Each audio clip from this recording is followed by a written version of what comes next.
आज बात करेंगे भगवान महावीर की, उनके जीवन और उनकी शिक्षाओं के बारे में। जैन धर्म में उनका स्थान बहुत ही खास है, तो चलिए समझते हैं उनकी पूरी कहानी। सोचिए जरा, एक राजकुमार जिसके पास सब कुछ है, वो राजपाट, महल, ऐशो आराम सब कुछ क्यों छोड़ देगा? क्यों चुनेगा वो कांटों भरी राह? यही वो सवाल है जो हमें वर्धमान की कहानी के केंद्र में ले जाता है। वही वर्धमान जो आगे चलकर महावीर कहलाए।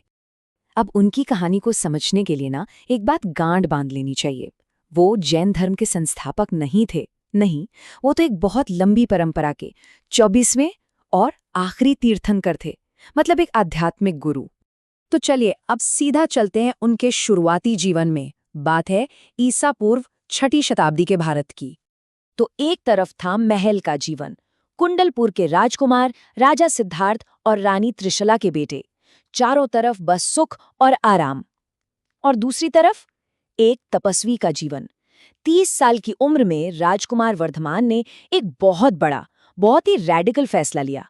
उन्होंने राजपाट छोड़ दिया और सांसारिक दुखों से पार पाने का रास्ता खोजने निकल पड़े, एक तपस्वी बनकर। घर तो छोड़ दिया, पर असली कहानी तो अब शुरू होती है। अगले 12 साल उनकी यात्रा इतनी इंटेंस थी, इतनी कठिन थी कि यकीन करना मुश्किल हो जाता है। तो 30 साल की उम्र में उन्होंने सब कुछ त्याग दिया, और फिर अगले 12 साल, ये कोई छोटा मोटा स्पिरिचुअल रिट्रीट नहीं था। ये एक दशक से भी लंबा, सबसे कठोर आत्मशुद्धि का दौर था। और 42 की उम्र में जाकर उन्हें मिला केवल ज्ञान।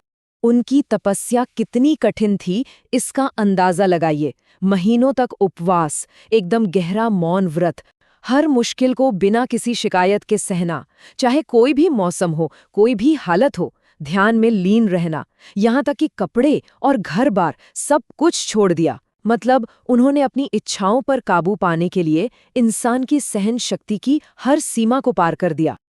और फिर 12 साल की इस कठोर तपस्या के बाद ऋजुपालिका नदी के किनारे उन्हें वो मिला जिसकी उन्हें तलाश थी। उन्हें मिला केवल ज्ञान, यानी वो सर्वोच्च ज्ञान, वो अवस्था जहां जन्म, मृत्यु और दुख का चक्र खत्म हो जाता है। बस इसी पल से साधक वर्धमान महावीर कहलाए, महान नायक और जिन भी, जिसका मतलब होता है विजेता, जिसने अपने मन और अपनी इंद्रियों को जीत लिया हो। अब वो खुद पर विजय पा चुके थे और दुनिया को रास्ता दिखाने के लिए पूरी तरह तैयार थे। तो सवाल ये उठता है कि उन्होंने सिखाया क्या, उनका उपदेश क्या था? इसकी नींव रखी है 5 महाव्रतों पर, जीवन जीने के 5 सबसे जरूरी सिद्धांत। ये हैं 5 महाव्रत। पहला, अहिंसा, यानी किसी को चोट न पहुंचाना।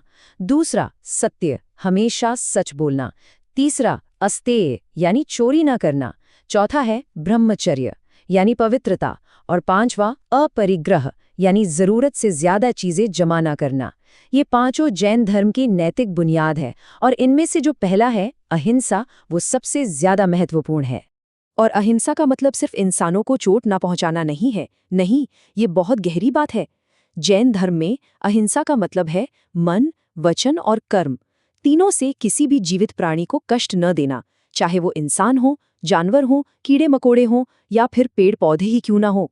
5 महाव्रतों के अलावा उन्होंने त्रिरत्न का मार्ग भी दिखाया। ये 3 रत्न हैं: सम्यक दर्शन, यानी सही विश्वास रखना; सम्यक ज्ञान, यानी सही ज्ञान होना; और सम्यक चरित्र, यानी सही आचरण करना। उनका कहना था कि जब ये तीनों एक साथ जीवन में आते हैं, तभी मोक्ष का रास्ता खुलता है। चलिए अब थोड़ा और आगे बढ़ते हैं और देखते हैं कि ये सारी बातें मिलकर सच्चाई को देखने का एक कितना अनोखा नजरिया बनाती हैं। ये है अनेकांतवाद, जैन दर्शन का एक बहुत ही फंडामेंटल आइडिया। इसका मतलब है अनेक पहलुओं का सिद्धांत। ये कहता है कि परम सत्य बहुत कॉम्प्लेक्स है, उसके कई पहलू होते हैं, और कोई भी एक अकेला नजरिया पूरी सच्चाई को नहीं देख सकता।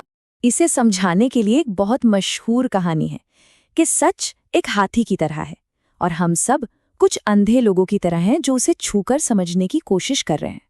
कोई पूंछ पकड़कर उसे रस्सी बताता है, कोई पैर पकड़कर खंबा।